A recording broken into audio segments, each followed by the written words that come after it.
90 शब्द प्रति मिनट शुरू।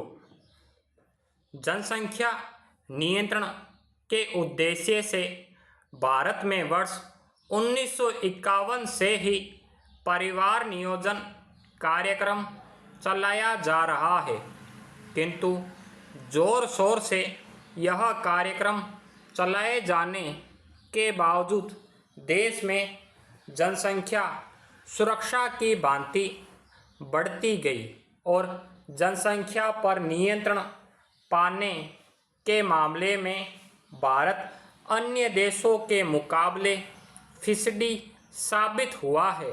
हर साल विश्व जनसंख्या दिवस के अवसर पर भारत में भी लंबे चौड़े आश्वासनों का पिटारा खोला जाता है, लेकिन उस पर अमल के प्रति कोई गंभीर नहीं रहता।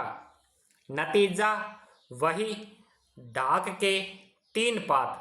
हालांकि यह बात सही है कि जनता की सहभागिता के अभाव में सरकार द्वारा जनसंख्या वृद्धि पर नियंत्रण पाने के लिए किया जाने वाला प्रचार प्रसार उतना उपयोगी साबित नहीं हो पाता। यह भी हकीकत है कि विगत दशकों में देश की जनसंख्या जिस गति से बढ़ी, उस गति से कोई भी सरकार जनता के लिए आवश्यक संसाधन जुटाने की व्यवस्था करने में सफल नहीं हो सकती थी। बढ़ती आबादी की विस्फोटक परिस्थितियों के कारण ही संविधान में जिस उद्देश्य से प्राथमिक शिक्षा का लक्ष्य निर्धारित किया गया था, वह भी गौण होकर रह गया है। बढ़ती आबादी की वजह से बेरोजगारी की समस्या विकराल हो चुकी है। 1951 में देश में करीब 33 लाख व्यक्ति बेरोजगार थे, लेकिन यह संख्या अब 20 करोड़ से ज़्यादा हो चुकी है। हालांकि विगत दशकों में विभिन्न योजनाओं के माध्यम से नए रोजगार जुटाने के कार्यक्रम चलाए गए, लेकिन बढ़ती आबादी के कारण ये सभी कार्यक्रम ऊंट के मुंह में जीरा ही साबित हुए। दरअसल बेरोजगारी और गरीबी वे समस्याएं हैं जिनके कारण भ्रष्टाचार, चोरी, अराजकता व आतंकवाद जैसे अपराध पनपते हैं और जनसंख्या वृद्धि पर नियंत्रण किए बिना इन समस्याओं का समाधान संभव नहीं। विगत दशकों में यातायात, चिकित्सा, आवास इत्यादि सुविधाओं में व्यापक सुधार हुए हैं, लेकिन तेजी से बढ़ती आबादी के कारण ये सभी सुविधाएं भी बहुत कम पड़ रही है। देश में 40% आबादी आज़ादी के बाद से ही गरीबी के आलम में जी रही है।